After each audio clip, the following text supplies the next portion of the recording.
Hi, and welcome to the video blog of the week by the PromoDonna. I am the founder and director of the PromoDonna, Ashleigh Hoult, and we have a passion for sharing our sales tips and tricks so that you can place yourself or your brand at center stage. And what I wanted to talk about today was actually a question that I saw asked on social media. I saw it on LinkedIn. Someone had asked, I have a sales rep at the moment who is always in a place of fear before they're getting into their cold calling. How can I get them out of this state and into a state of confidence? And I answered this person with several ideas to overcome the problem. Firstly, what I think they should look at is whether or not they've actually got the right person for the role in place. So what I'm saying there, or where I'm coming from, is a lot of companies these days tend to hire salespeople to complete the whole sales process.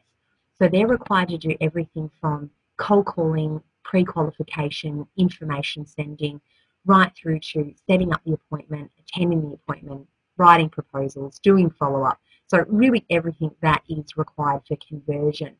And what I like to point out there is that in my experience, there's two types of salespeople. You do have the people that really love cold calling, doing the sales grunt work, doing all the pre-qualification and getting the appointments generated, whereas there's some that much rather the face-to-face presentation stage and meeting with interested prospects.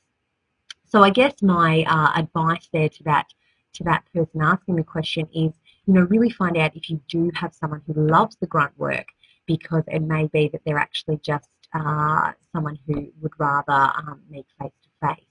But if you do have someone in your organisation who you believe has the skill set, but perhaps just has a bit of fear when it comes to picking up the phone, there are 3 tips that I'd love to give you.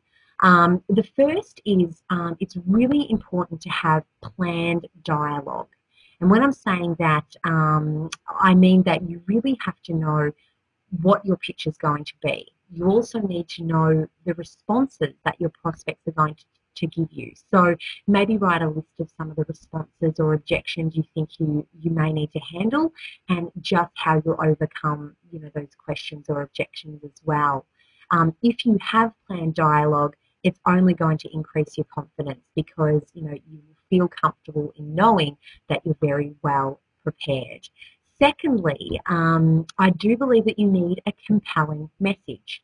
There are a lot of telemarketers out there who may fail simply because they're saying what everybody else is saying. They're saying or selling the same features and benefits as every other company in that industry. So you need to know what your unique selling proposition is.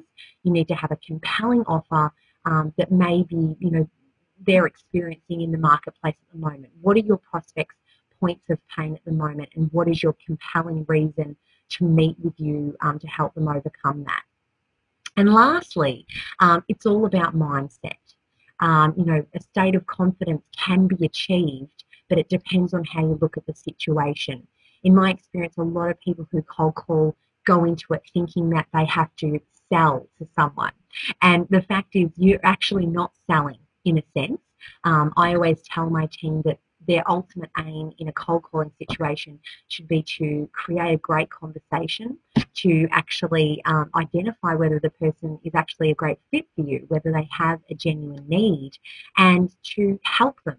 Because ultimately your goal or your role when you are a cold caller is to help people, to help them with their points of pain, and to provide them with a fantastic service.